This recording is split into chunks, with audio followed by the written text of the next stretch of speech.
time to drop. Welcome back to the Hennisphere, guys. It's time for a new park to rank roller coasters from.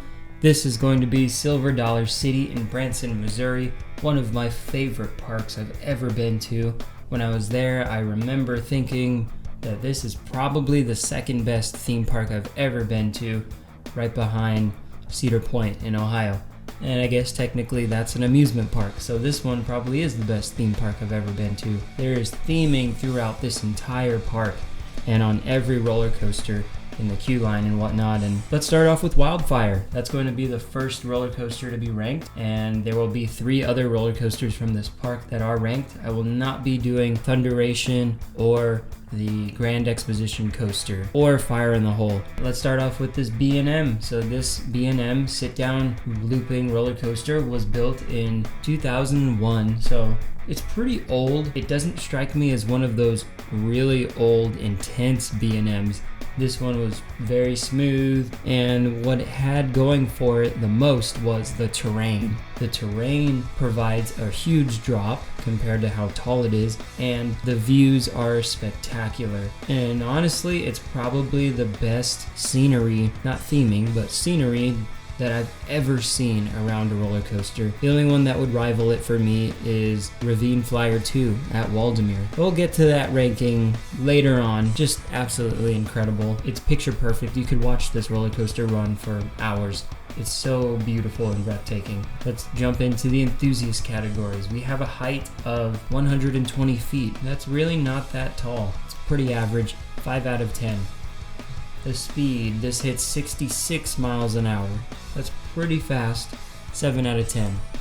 Drops, it is a terrain coaster. The drop is listed at 155 feet. That earns a 6 out of 10.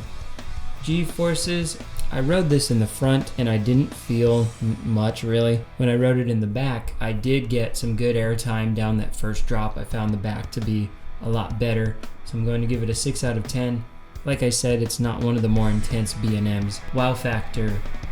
Just look at the views of this thing and you'll know why this thing deserves a good score in wow factor. So it's getting an 8 out of 10 for those incredible views. Add up those 5 categories, you get 32 out of 50.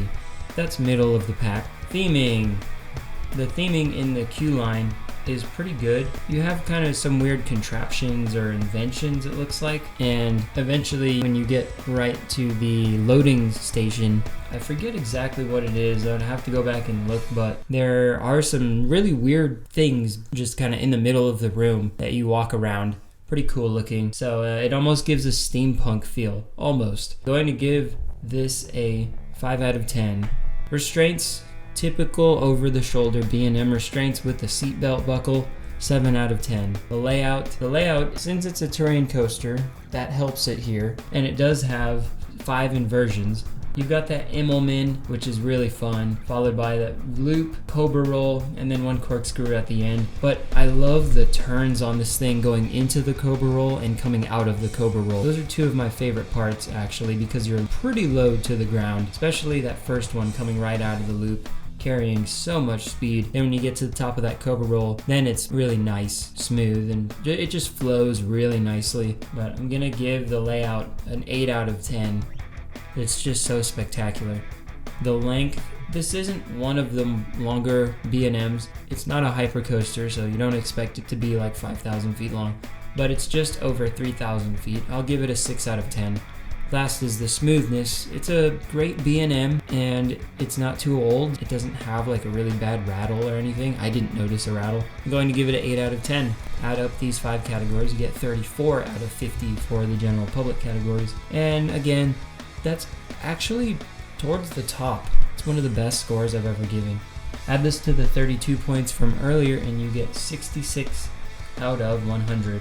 That ties Steel Eel at SeaWorld San Antonio. Not a terrible score. I mean, if I think about it, Steel Eel has better restraints and a lot better airtime and a little bit longer track. So that's a pretty good score right there. Check back tomorrow for another ranking from Silver Dollar City. Thank you for watching. That was another day in the Hennisphere.